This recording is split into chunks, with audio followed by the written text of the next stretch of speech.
Había una vez 3 alegres y bellas jovencitas que asistían a una estación de radio para llevar adelante su programa de entrevistas.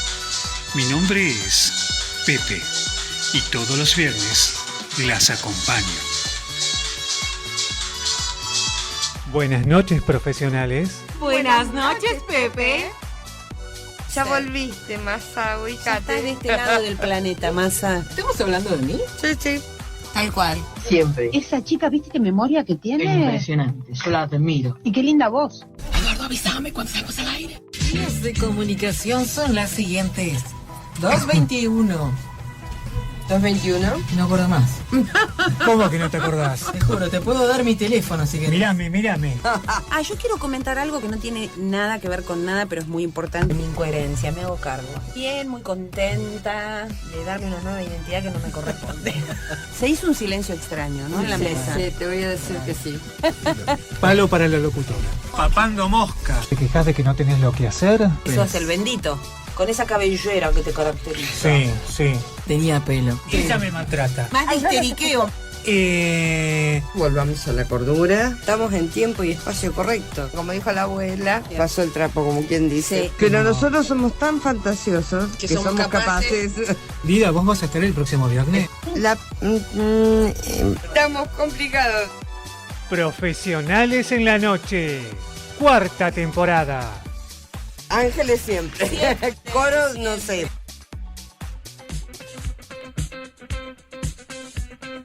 Ahora también podés escuchar nuestro programa en forma simultánea con la radio a través de YouTube. Búscanos como programa de radio Profesionales en la Noche. Este es el programa 192.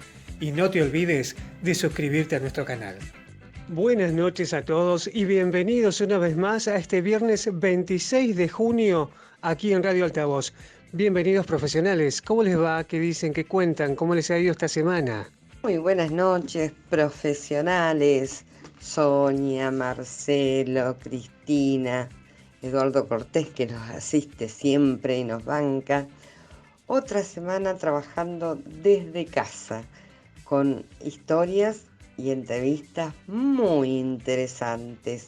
Sigamos juntos escuchando testimonios y buena música. Buenas noches, profesionales, pero qué alegría inmensa estar nuevamente acá, otro viernes, otra noche de viernes en Radio Altavoz, compartiendo con ustedes este programa que seguramente les va a encantar. Muy buenas noches, profesionales, buenas noches Lida, Sonia, Marcelo, Eduardo, ¿cómo están ustedes? Oyentes queridos de Profesionales en la Noche, vamos a estar acompañándolos hasta las 22:30 horas aquí en Radio Altavoz 94.1 Clásicos.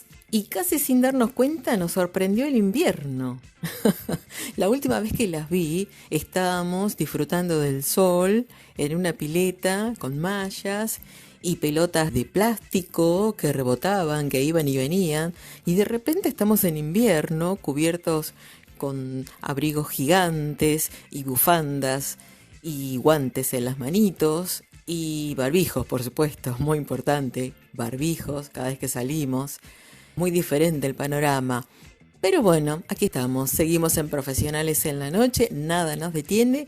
Le vamos a decir a la audiencia, a todos nuestros oyentes, que por favor, si quieren comunicarse con nosotros, lo hagan a través del 221-558-2118, dejándonos sus audios que Eduardo va a estar reproduciendo allí en Radio Altavoz en los estudios, siempre recordándoles que estamos grabados, que vamos editados y perfectamente grabados gracias a Archipiélago. Así que ya saben, pueden dejarnos sus audios al 221-558-2118, que igualmente los vamos a estar escuchando. También nos pueden ubicar en nuestro Facebook como Pepe de Radio o Profesionales en la Noche, y si no, además también nos pueden ubicar mediante nuestro canal de YouTube buscándonos como programa de radio Profesionales en la Noche.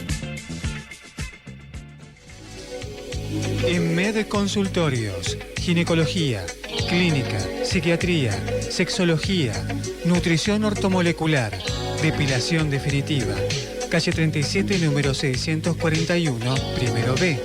Teléfonos 1512-0903 y 15-672-2266. Estudio Jurídico Fidalgo, Familia y Sucesiones, calle 7, número 668, oficina 24. Teléfonos 15-494-7774. Consultas martes y jueves de 16 a 18 horas. Muy buenas noches, José Arteaga, director de la Comisión Nacional de Regulación de Transporte. Qué buena tarea tiene a su cargo. ¿Cómo le va? ¿Qué estamos haciendo esta semana con los colectivos en particular? Y sé que también hay controles sobre las combis, sobre todo en el traslado del pasajero. ¿Qué medidas están tomando, Arteaga, para evitar fundamentalmente la circulación del COVID-19? Hola, buenas noches. Bueno, desde la Comisión Nacional de Regulación de Transporte fundamentalmente estamos asistiendo e intensificando los controles de prevención, esto es la aplicación del protocolo sanitario en el transporte, en función de las indicaciones tanto de la autoridad sanitaria como del ministro de Transporte, en todo lo que tiene que ver transporte automotor de pasajeros, las 199 líneas de jurisdicción de la región metropolitana, el transporte ferroviario y también el transporte de cargas esencial para la provisión de alimentos, de elementos, de logística por el cual viven cada uno de nuestros pueblos, localidades, ciudades y provincias. Así que en cada una de estos nodos, de estos servicios, reitero, automotor, ferroviario y cargas, hay un protocolo específico acordado con las cámaras prestatarias, con las patronales, con los sectores gremiales, con los sectores representantes de los trabajadores y obviamente por el Estado, el Ministerio de Transporte y la CNRT como ámbito de fiscalización y de cumplimiento del control. Claramente el IDA se trata de mantener distancia, de mantener los controles de desinfección, de higiene, de aislamiento del chofer, de presencia de elementos de protección de nariz, boca y barbijo, tapaboca, y de limpieza e higiene y claramente distancia social, distancia individual y aislamiento del chofer para prevenir cualquier tipo de contagio en el transporte de pasajeros. En el transporte ferroviario lo mismo, sabemos que Trenes Argentinos viene haciendo una maravillosa actividad respecto de la limpieza, la desinfección y también de aplicación de tecnología para reservar pasajes en los horarios pico donde más se confluye la cantidad de pasajeros, esto es en el Sarmiento y en el Roca, y en el transporte de carga que tiene también tanto temor y miedo muchas provincias en función de lo que significa el trayecto de muchos transportistas por Brasil y por Chile. La semana pasada, además de la época invernal, tuvimos mayor número de contagios. Esto tiene que ver con que un poco la gente se había relajado, se había confiado demasiado o quizás también esté un poco cansada porque ustedes vienen haciendo estos controles desde que empezó el aislamiento. ¿Qué tuvieron que ajustar en estas semanas para que las empresas garantizaran este cuidado de distanciamiento sobre todo? Sí, es cierto que es muy difícil sobrellevar más de 90 días de cuarentena, de aislamiento, de no salir. En verdad, en el transporte público ha habido una responsabilidad social y colectiva importante. Salvo contadísimas excepciones, no hemos tenido que llevar a mayores en sanciones y multas, sí en apercibimientos, en actas de constatación.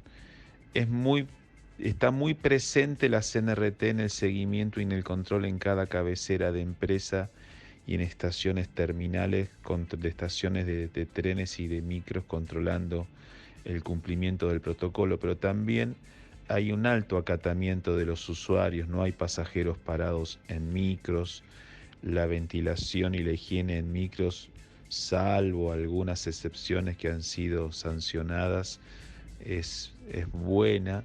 Estamos hablando de las 199 empresas de la zona metropolitana, ¿no es cierto?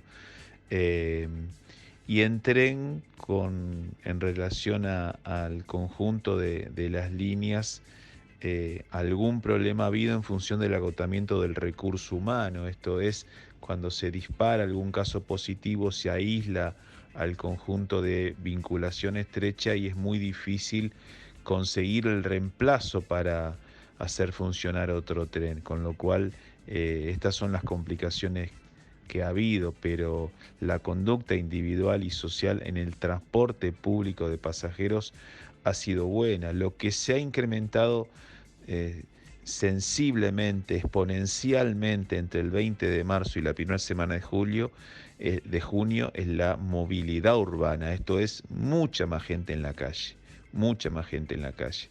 En pasajeros se comenzó la cuarentena con 800.000 pasajeros en la sumatoria de subte, tren, micro, y en la primera semana de julio había 1.100.000. ¿Había más pasajeros? Sí, pero siempre controlando la distancia, el barbijo, el aislamiento, y de hecho los partes de contagio en transporte público no han sido de mayor nivel. Pero sí claramente la mayor cantidad de gente en la calle. Esto de lo que se está trabajando a partir, justamente como bien decís, Lida, en la última semana, mayor control, volver solamente para el transporte público al personal exceptuado, al personal del decreto 297, el primer decreto de la cuarentena, donde se estipulaba quién puede salir a la calle y por qué, en razón de ser exceptuado, y solamente para ese trabajador es el transporte público. Claro, debemos pensar que el personal de los servicios de los transportes tampoco es ajeno al virus y ellos también están afectados. Es cierto lo que decís, que cuando se resiente el transporte es por esto. Pero respecto de los camiones, ¿cuál es el protocolo que utilizan los camioneros, sobre todo los internacionales, cuando salen del país y tienen que volver con sus cargas y demás? ¿Qué controlamos allí?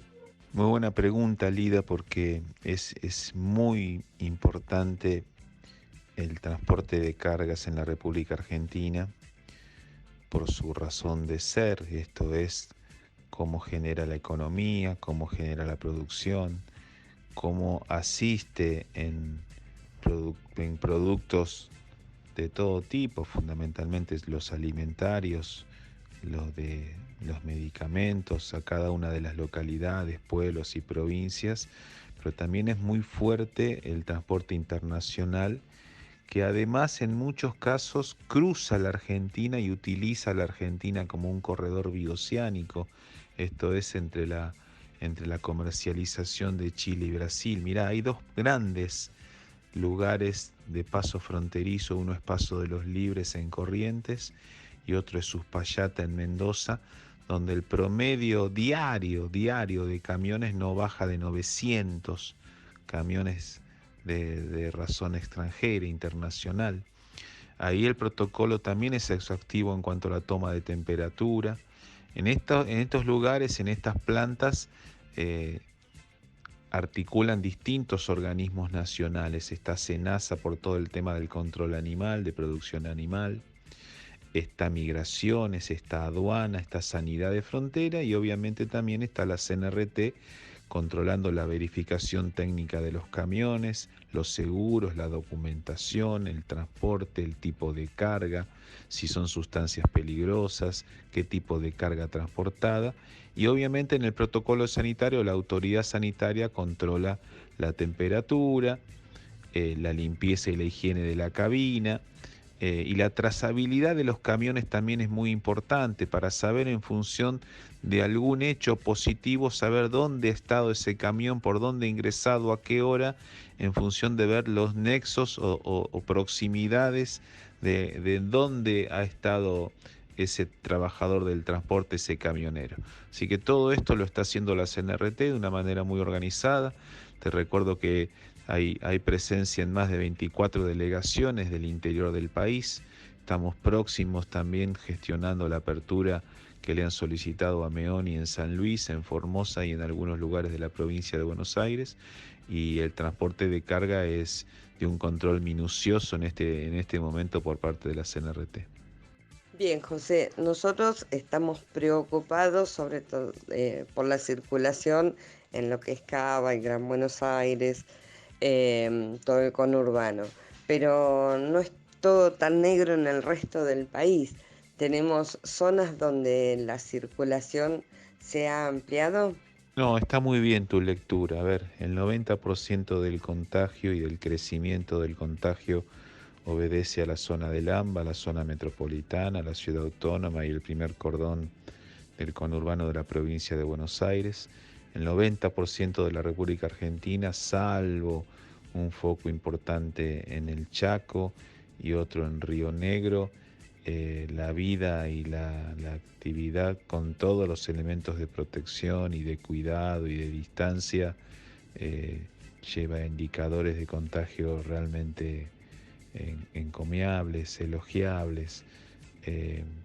Sí, la preocupación mayor en este momento, en este tiempo, está puesta en los niveles de contagio del AMBA, con lo cual el control y la circulación en el interior de las provincias sigue siendo rigurosa justamente para eso, para que el transporte público y el transporte de carga no sea un eventual ámbito, lugar y foco, eventual y potencial razón de contagio. En eso estamos trabajando con mucha responsabilidad, con mucha articulación con las autoridades de la Ciudad Autónoma de Buenos Aires, con las autoridades de la provincia. Juanjo Méndez es el secretario de Transporte de Cava, Alejo Suple es el subsecretario de Transporte de la provincia de Buenos Aires, como también con todas las autoridades provinciales, atento que la CNRT es un organismo federal. Nos parece importante que se pueda coordinar acciones en todos los distritos y en todos los ámbitos de gobierno, que lo venimos viendo, está fluyendo muy bien. José, te agradecemos por tu tiempo, porque estás toda la semana a full, pero bueno, ¿qué nos querés decir o dejar para pensar por lo que viene hasta que podamos liberarnos de todo esto? No, Lida, simplemente un agradecimiento y una breve reflexión. Es muy importante insistir, generar conciencia, y es clave la comunicación en estos casos y los medios de comunicación en estos casos, en que aunque parezca cansador, agotador, mientras la vacuna no exista, lo único que nos cuida es la distancia, la limpieza, la higiene, lavarse las manos permanentemente, si hay alcohol en gel mejor, pero el barbijo es clave, sobre todo para el personal que está exceptuado y que tiene que seguir trabajando, que tiene que arriesgarse y poner su vida al servicio de los demás. Y mucho cuidado con nuestros adultos mayores, con nuestros abuelos, mucha empatía. Esto es llamarlos, cuidarlos, hacerle los mandados, que no salgan. En estas 2 semanas que vienen por delante, que no salgan. Ya vamos a pasar esto. Siempre que llovió paró, Argentina siempre se levantó, no hay tormenta que no hayamos sobrepasado. Hagámoslo de una manera responsable, socialmente solidarios, con mucha conciencia individual y colectiva y con mucha responsabilidad. Así que gracias a vos y a los medios de comunicación. Agradecemos a José Ramón Arteaga por darnos su tiempo una vez más a Profesionales en la Noche, y nos ha descrito muy bien cuáles son los manejos que tenemos que tener durante esta cuarentena en el transporte público, fundamentalmente en el transporte de carga. También nos alegramos porque sabemos que estuvo aislado, atento a haber tenido un colaborador con COVID, pero José Ramón ha tenido un resultado negativo de su testeo. Ha pasado aislado como corresponde el Día del Padre, con algún dolor al alma, pero esto nos ayuda, el sacrificio de todos, el esfuerzo de todos para salir de este COVID-19. Somos Profesionales en la Noche y estamos hasta las 22:30 horas en Radio Altavoz.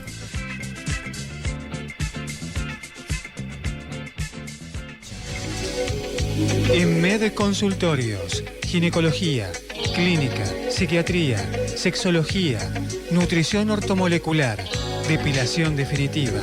Calle 37, número 641, primero B. Teléfonos 512 0903 y 15 672 2266.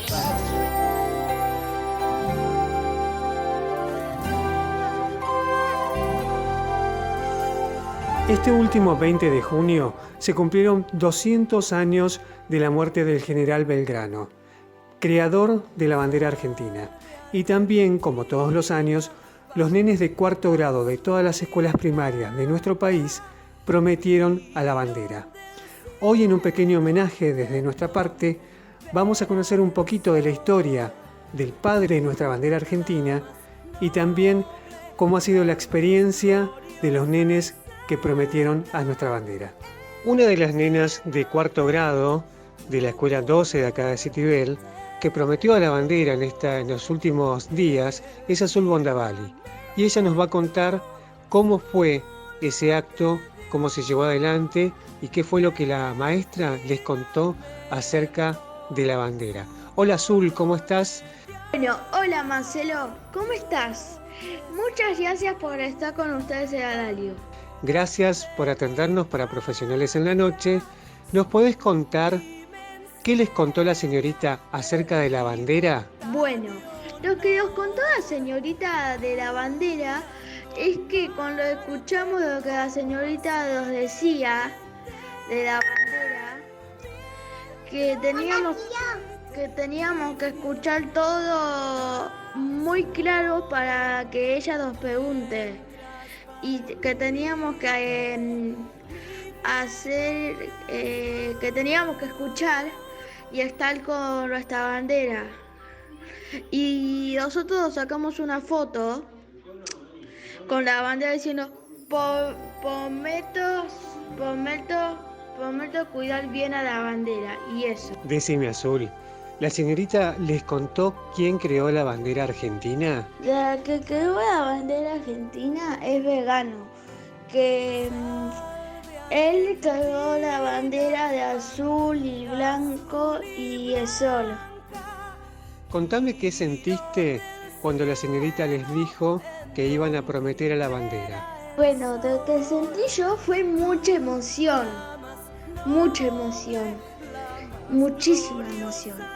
Y escuché con el celular cómo la señorita lo decía, cómo teníamos que escuchar, y fue así, muchísima emoción. Bueno, Azul, ¿cómo hicieron la promesa a la bandera? Me decís que la señorita les hablaba por el celular, pero ¿fue por mensaje al grupo de papis o fue por una videollamada en grupo con todos los nenes? En realidad fue el grupo de los papis que mandaron el video.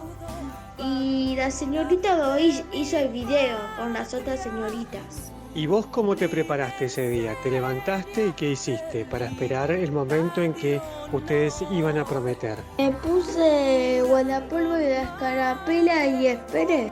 Bueno, Azul, muchas gracias por habernos contado tu experiencia de la promesa a la bandera y felicitaciones por haber realizado esa promesa de cuidar nuestra bandera argentina junto a todos los nenes de cuarto grado de todo el país. Gracias y felicitaciones, Azul. Gracias, tío.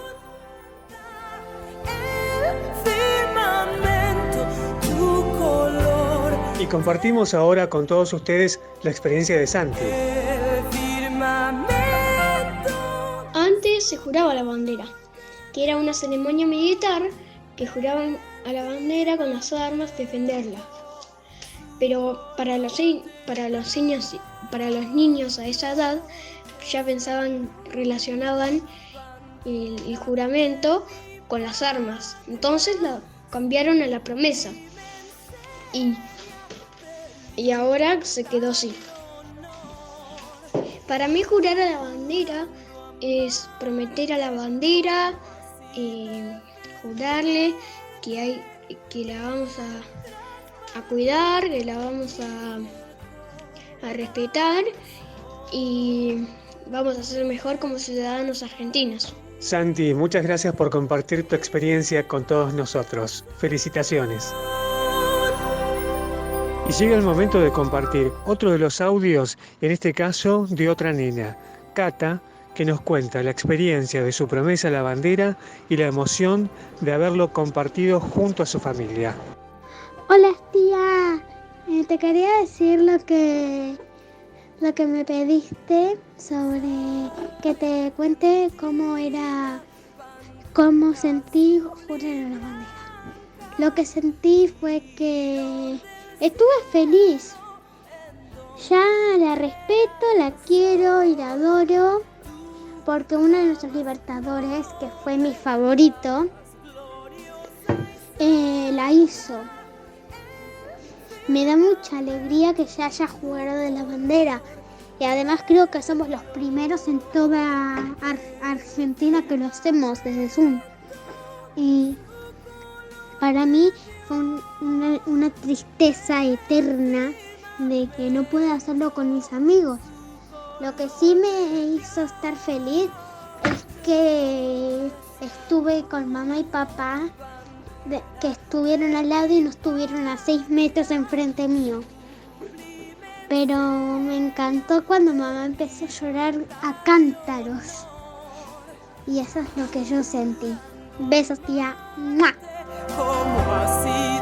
Y bueno, como dicen ustedes, chicos, muchísimas gracias por haber compartido sus experiencias de promesa a la bandera con nosotros. Y felicitaciones. La verdad que nos han emocionado a todos.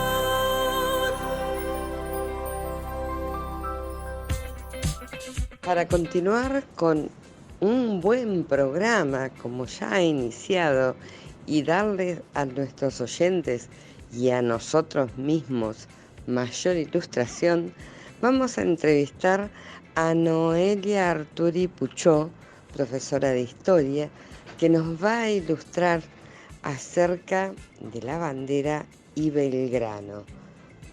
Noelia, primero te voy a preguntar, ¿cómo surge la necesidad de Belgrano de crear una bandera y por qué celeste y blanca? Colores de la bandera fueron elegidos por un conjunto de cosas, ¿no?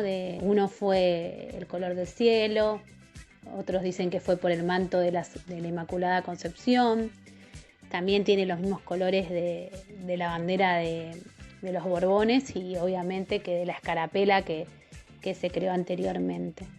Creo que la necesidad de Belgrano de crear una bandera aparece en el momento en que él ve que sus soldados van a flamear la misma bandera que el ejército enemigo en el campo de batalla. Entonces necesita un símbolo que identifique a ese ejército. Esa es una de las causas de la creación de la bandera.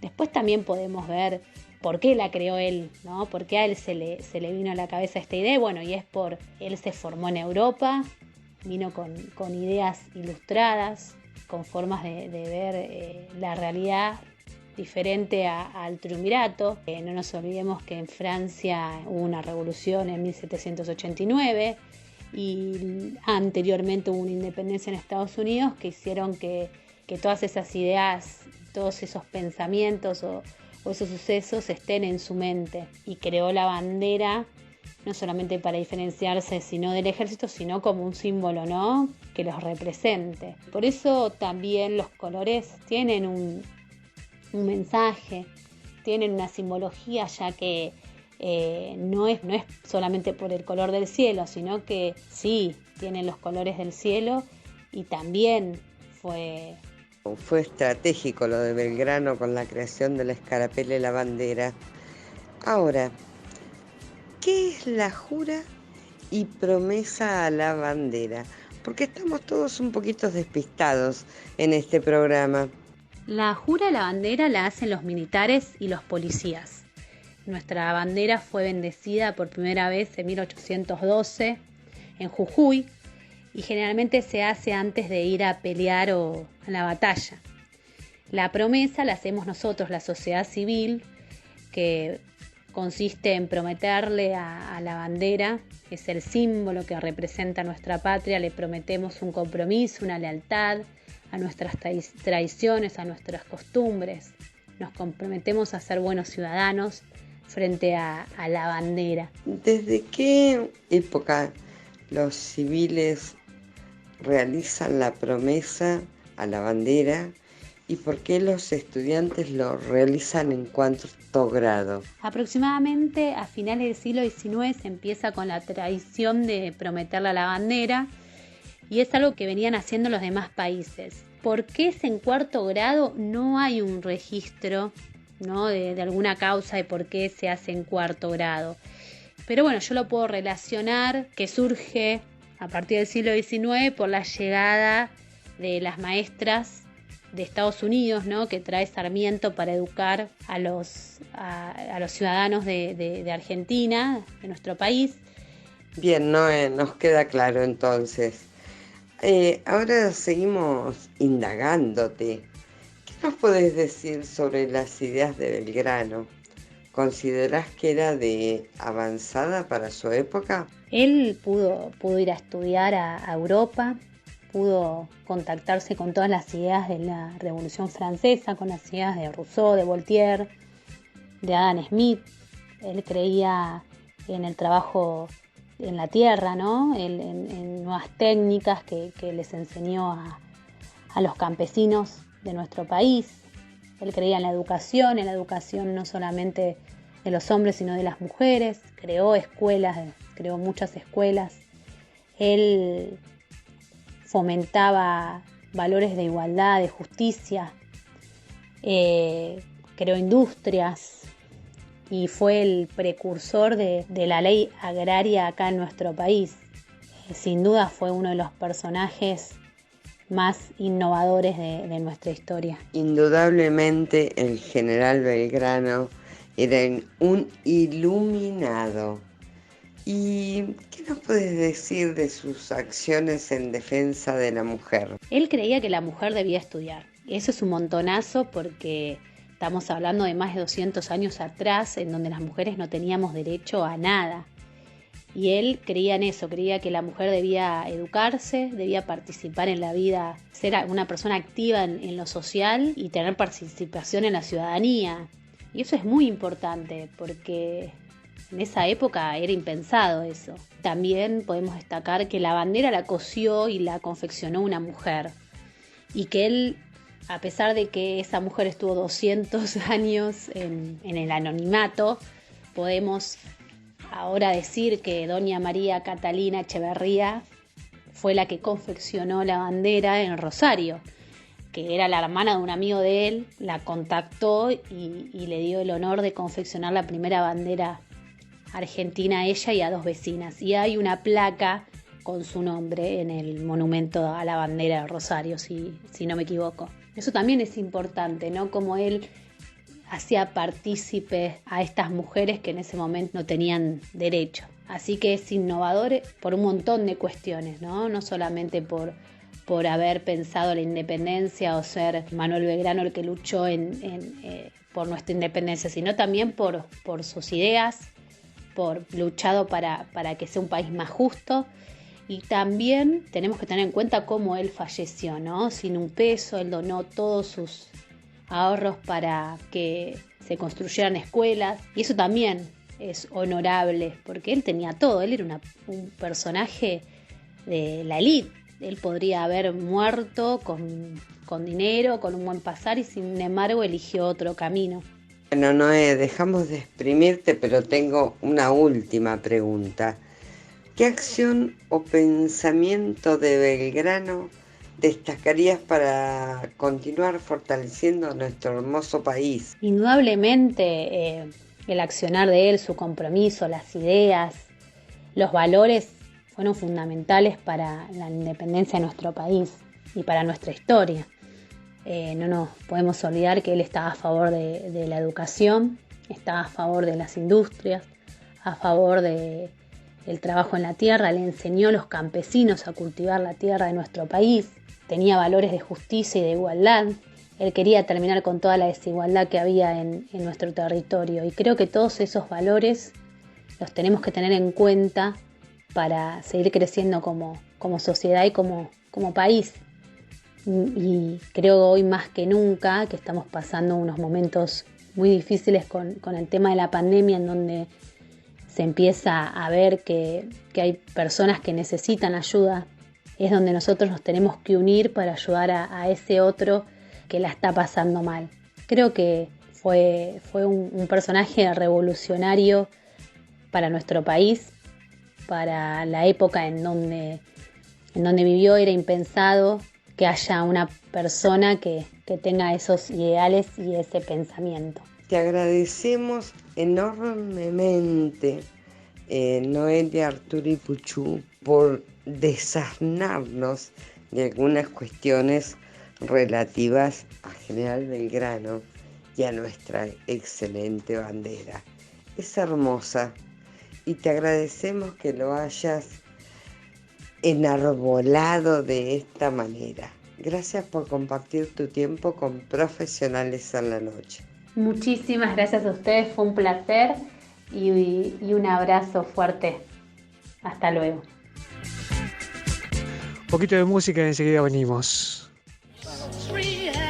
Estudio Jurídico Fidalgo, Familia de Sucesiones, calle 7, número 668, oficina 24. Teléfonos 15 494 7774. Consultas martes y jueves de 16 a 18 horas. Y recordá que si querés escuchar un programa que ya fue emitido, podés hacerlo buscándonos en YouTube como Programa de Radio Profesionales en la Noche, suscribirte a nuestro canal y allí vas a encontrar todos los programas que salieron al aire durante estas 4 temporadas. Escuchábamos un fragmento de la microobra El día que los cisnes regresaron a Venecia, publicado en el libro De los días sin abrazos de la editorial madrileña Ediciones Invasoras, y en este caso nos acompaña en Profesionales en la Noche su autora, Mariela Anastasio. Ella es escritora, dramaturga, directora teatral y docente, actriz egresada de la Escuela de Teatro de La Plata, profesora de Comunicación Social egresada de la Universidad Nacional de La Plata, directora y productora del grupo de teatro Topográfico, fundadora del grupo de dramaturgia platense. Además, ha sido reconocida con premios y menciones especiales en diferentes concursos literarios. Muy buenas noches. Encantada de tenerte en nuestro programa, Mariela. Hola Cristina, ¿cómo estás? Bueno, muchas gracias por contactarme y por haber leído también el fragmento de ese texto que escribí. Le contamos a la gente que El día que los cisnes regresaron a Venecia forma parte de las 25 obras de teatro en confinamiento que pertenecen al libro De los días sin abrazos. Contanos, por favor, Mariela, cómo fue llegar hasta este libro, cómo fue llegar a formar parte de este libro de una editorial española. Bueno, el año pasado mi contacto con la editorial fue a partir del editor de Ediciones Invasoras, que como vos decís es una editorial española que se dedica más que nada a la publicación de textos dramáticos.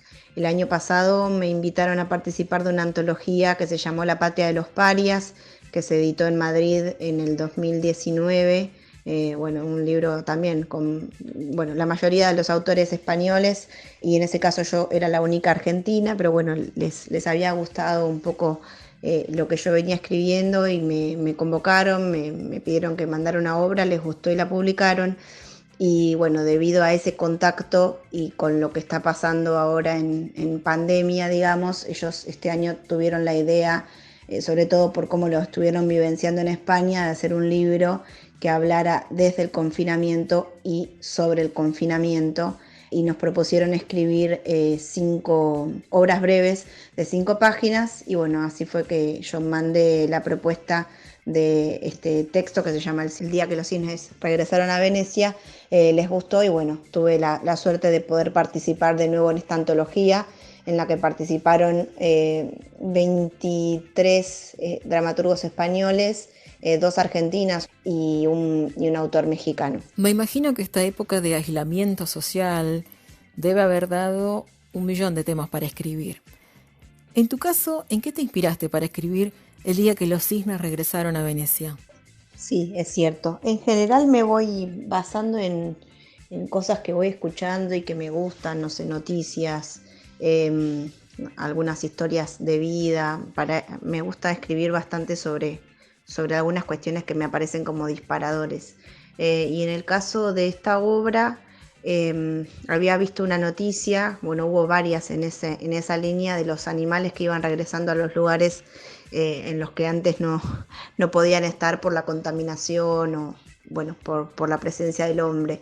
Hubo varias noticias en ese sentido y hubo una que no se llamaba así exactamente como el título de mi obra, que es más poético, pero hablaba, ¿no?, algo así de los cisnes que habían vuelto a los canales de Venecia porque bueno, no había actividad.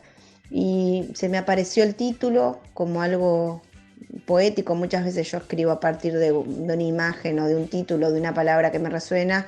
En este caso sabía que ese era el título de una próxima obra, y luego cuando me puse a escribir no hablé tanto en el tono, digamos, ecológico, sino que lo tomé como algo más metafórico, en donde una chica en Italia salía luego de una larga cuarentena a recorrer, bueno, las calles de su ciudad y se encuentra con un paisaje absolutamente distinto. Había perdido a la madre por coronavirus y no había podido despedirla. Entonces esta cuestión de encontrarse con esos cisnes empieza a ser como un poco un diálogo, una reflexión sobre lo que pasó. Aparecen elementos de lo fantástico, como fantasmas que hablan con ella, o bueno, un cisne que aparece y le permite todas estas reflexiones sobre lo vivido. Contanos, por favor, cuál es el proceso por el cual tiene que pasar una escritora para llevar a cabo una obra literaria. Bueno, es una pregunta un poco amplia, porque los procesos me parece que tienen que ver por un lado, con el género y con el proyecto. Por ejemplo, bueno, las obras de teatro tienen una forma de abordaje en la escritura diferente a lo que sería un cuento o una novela. Obviamente, por el tema de la extensión, una obra o una novela llevan mucho más tiempo que un cuento. Sin embargo, se sabe que está la instancia de lo que sería la inspiración o el primer impulso para escribir, y después las diferentes correcciones que se van haciendo. Para mí el tema del tiempo es relativo respecto también a la dedicación, al entusiasmo que uno le pueda poner al proyecto. Hay trabajos que me llevan más tiempo, hay otros menos, y otros que me llevarían más tiempo en términos normales, pero a veces porque o tengo que entregar un material, o porque quiero presentarme en la convocatoria, o por lo que sea, digamos, que me corre el tiempo, me pongo a trabajar como muchas más horas y lo termino como con otra concentración. Digamos que las etapas tienen que ver en principio con ese impulso para escribir, luego con la corrección, y después, bueno, si esto tiene la suerte de poder difundirse, trascender en algún medio, en un libro, ahí lleva otros tiempos que siempre tienen que ver, por eso decía, con lo que sería el proyecto. Por ejemplo, armar un libro, no sé, el libro de cuentos que yo tengo publicado, estuve escribiendo durante un año los cuentos. El editor después, creo que escribí como 25 cuentos para lo que sería ese libro. El editor eligió 12, después terminaron quedando 8, y eso se corrigió, y estuve más o menos 2 años trabajando en ese proyecto. Por eso depende de las características particulares de cada obra. Pero qué interesante, realmente. Qué programa, ¿eh? Qué programa profesionales. Qué lindo todo lo que estamos escuchando. ¿Y cuál es el sentimiento que te queda a vos como escritora después de 2 años de invertir tu vida en un trabajo? Bueno, es de mucha satisfacción, porque la escritura ya me resulta un modo de vida, no solamente de sostén económico, sino también emocional y profesional. Así que, bueno, realmente disfruto todo, disfruto el proceso, disfruto de corregir, disfruto de los nuevos proyectos.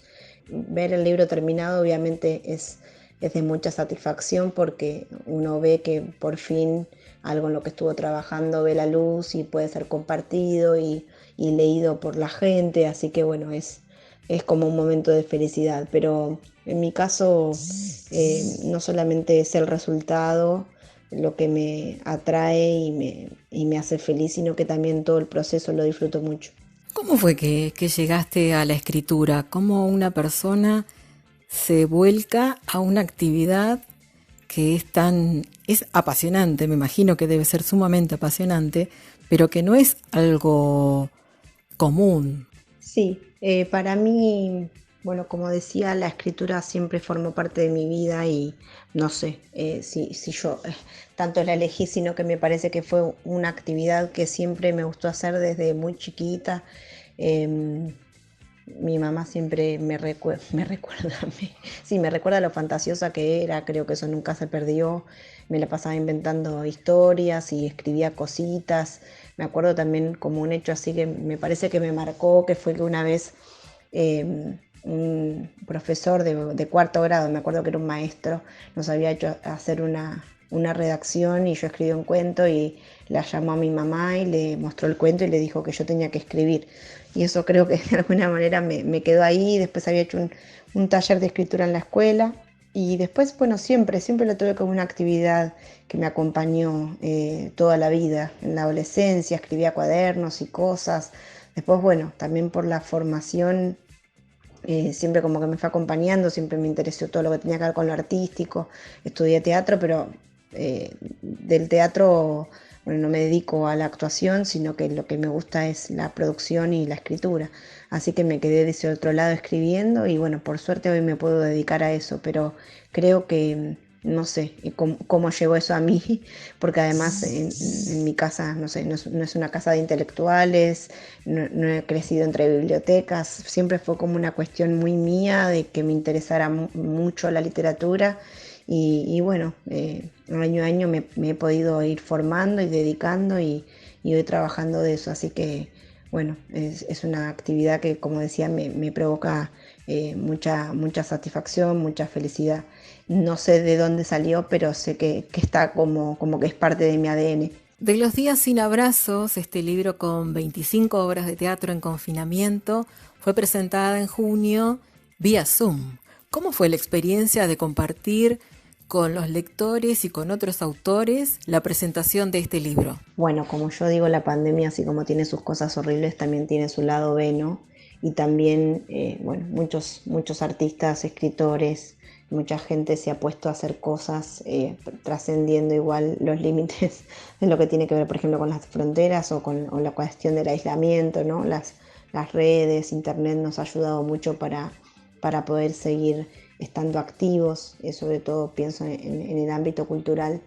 Estas experiencias de Zoom me resultan interesantes, me resultó muy interesante poder participar de esta presentación porque el año pasado, como te contaba, había estado en otro libro y no pude estar en la presentación porque era en Madrid, así que ahora esto me permitió poder conocer a mis compañeros, a muchos no los conocía, escuchar sus voces. Me resultó muy atractivo, muy emotivo. Ellos además, bueno, en España han tenido muchas más pérdidas que nosotros, mucho más cercanas. Muchos de ellos, de los que estaban ahí, habían tenido coronavirus. Así que la experiencia me resultó muy enriquecedora, muy interesante. Pensaba en lo que decías acerca de lo que pasó España con respecto al coronavirus, a la pandemia y demás. Pero también pensaba en La Plata.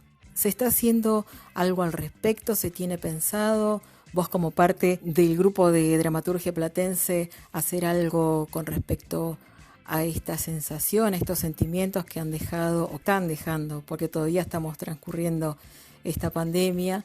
¿Se está haciendo algo al respecto? ¿Se está pensando en conformar alguna actividad al respecto? En La Plata no específicamente. El otro día vi creo que alguna convocatoria respecto a teatro de la pandemia o algo así y bueno, estamos como un poco cada uno más aislados, ¿no? Parece mentira que a veces nos conectamos con gente de afuera y no con los nuestros. Sí, después hay varias propuestas a nivel nacional de convocatorias de monólogos, de obras por videollamada, distintas propuestas que tienen que ver con pensar un teatro, cómo se hace teatro en la pandemia, ¿no? En estas circunstancias en donde, más allá de que ahora estamos complicados en Buenos Aires, creo que este año no se va a poder volver a las salas y hacer teatro de manera convencional como lo estábamos haciendo, así que en ese sentido habrá que pensar en readaptarse, pensar nuevas ideas. Después sí sé de varias convocatorias que tienen que ver con escribir cuentos, teatro, con ir pensando otras formas, pero no específicamente en la ciudad. Sí, por ejemplo, el Consejo Provincial de Teatro Independiente estuvo convocando a algunos profesores. En mi caso yo, por ejemplo, grabé unas clases de dramaturgia para que puedan pasar por las redes. Digamos, hay algunas cuestiones que aparecen desde los teatros, desde las salas, de proyectos, talleres. Específicamente en La Plata, por ahora creo que no. Como ya dijimos, sabemos que tenés muchas actividades y queríamos saber cuáles son tus próximos proyectos a llevar a cabo. Ahora estoy proyectando un libro yo doy talleres hace más o menos 15 años, talleres literarios, y estaba con un proyecto de armar un libro sobre el proceso de escritura, con consignas, consejos, un libro así como más práctico, que eso me tiene como entusiasmada. Lo que pasa es que con el tema de las clases virtuales y todo eso se ve como más reducido con el tiempo. Después hay como posibilidad de hacer algunas cosas con estos vínculos que se han armado con España. No sé si lo habías contado, pero hace muy poquito también quedé finalista con un monólogo en un concurso que se hizo en Barcelona, que se llamó Cabezas Parlantes. Los monólogos finalistas circularon por las redes grabados, por lo que también hay algunos proyectos para seguir trabajando con España desde aquí. Y después, también escribiendo para algunas convocatorias que me interesaron, y si después tengo suerte de que se interesan por los textos y los eligen, eso podría llegar a ser grabado, representado también de algún modo. Así que sigo escribiendo con lo que me convoca, con lo que me parece que puedo hacer algún aporte siempre desde lo ficcional, si eso funciona de la mano de quienes se interesan por esos proyectos, porque también, sobre todo con el tema de la escritura, que es bastante solitaria, pero sucede otra cosa si eso empieza a aparecer en esto, o en libros, en las redes. Si se multiplica eso, empieza como otra actividad para el escritor. En eso estoy ahora. Contanos, Mariela, por favor, ¿cómo hacemos para conocer más sobre vos? ¿A dónde podemos leerte? ¿A dónde podemos ubicarte? Tengo una página en Facebook que se llama Mariela Anastasio Autora, y ahí es donde voy siempre colgando mis trabajos y todas las novedades de las cosas que voy haciendo. Después también administro una página que se llama Recursos Literarios, que es una página para escritores en donde también ofrezco talleres. Así que esos serían los dos contactos. Este de Recursos Literarios es más para gente que le gusta escribir y la literatura. Como decía, una página en Facebook es donde se pueden contactar conmigo y donde aparece todo el material y las cosas que voy haciendo. Y antes de despedirnos, y muy agradecidos siempre por haber estado en nuestro programa, queremos saber si tenés algún comentario final para hacer aquí en Profesionales en la Noche. Muchas gracias por haberme invitado. Mi comentario final es que me parece que está bueno que haya espacios para seguir reflexionando sobre todas las cosas que se pueden seguir haciendo durante la cuarentena mientras nos toque. Creo que eso no es barrera para seguir creando. Les mando un abrazo. Muchísimas gracias, Mariela, por haberte tomado tu tiempo, brindarnos esta entrevista en forma virtual, por supuesto, como lo hacemos todos los viernes. Esperamos tenerte muy pronto en los estudios de Radio Altavoz 94.1 Clásicos cuando este aislamiento social se termine. Muchas gracias, Mariela. Muchas gracias, Cristina. Ha sido un placer. Nos estamos comunicando vía virtual entonces. Un abrazo. Nos acompañó en Profesionales en la Noche Mariela Anastasio, autora de la microobra El día que los cisnes regresaron a Venecia, publicado en el libro De los días sin abrazos de Ediciones Invasoras, España 2020. Ella es escritora, dramaturga, directora teatral y docente. Seguimos con más Profesionales en la Noche.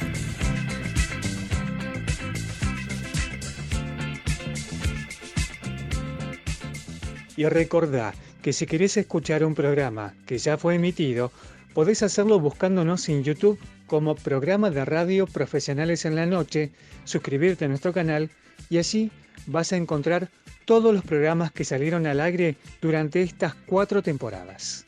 Agradecemos a todos nuestros invitados que todos los viernes nos brindan un tiempo bastante amplio de su vida para responder a todas nuestras preguntas, a todas nuestras inquietudes y por supuesto siempre, todos los viernes, agradecemos a Archipiélago, edición y digitalización de audio y video, turnos al 483-7638. Muchísimas gracias Archipiélago por todo el esfuerzo que haces toda la semana para que el viernes salgamos al aire tan pero tan hermosos. También agradecemos a La Josefa, almacén de campo, productos caseros, frisados, listos para disfrutar. Pedidos al 482-2312 o buscanos en Facebook como La Josefa, almacén de campo. Un agradecimiento muy grande también a Eduardo Cortés, que está allí del otro lado de la ventana, esperándonos, por supuesto, como todos los viernes, junto a Penny y a Lula. Y bueno, de mi parte solamente decirles muchas gracias a todos los oyentes y los esperamos el próximo viernes, como todos los viernes, de 21 a 22:30 aquí en Radio Altavoz 94.1 Clásicos. Bien, un nuevo programa ha llegado a su fin. Agradecemos la participación de nuestros invitados, de los niños que nos dieron su testimonio y como siempre los volvemos a esperar la semana que viene con alguna otra cosita que les pueda interesar. Y la que viene tiene algo muy importante. Buenas noches Sonia, Marcelo, Cristina, Eduardo, gracias por estar. Y Archipiélago, muchas gracias por estar en nuestras espaldas. Y bueno, sí, se nos terminó otra noche, se nos terminó otro programa de Profesionales en la Noche por Radio Altavoz. Qué lindo todo lo que escuchamos, realmente nos sirve, nos alimenta el espíritu y también nos informa. Así que qué lindo estar nuevamente otra noche acá y qué lindo saber que el próximo viernes vamos a estar nuevamente por Radio Altavoz a las 21 horas en Profesionales en la Noche. Un abrazo enorme, enorme, enorme para Lida Fidalgo, para Cristina Massa, para Marcelo Silvero, obviamente para Dudú. Chau, chau. ¿Escuchó? Sí. El ruido de la copa y el revertido del vino. Hoy día nos vamos a organizar como corresponde en el primer bloque. Hasta la próxima semana, profesionales. Hasta la próxima, Pepe.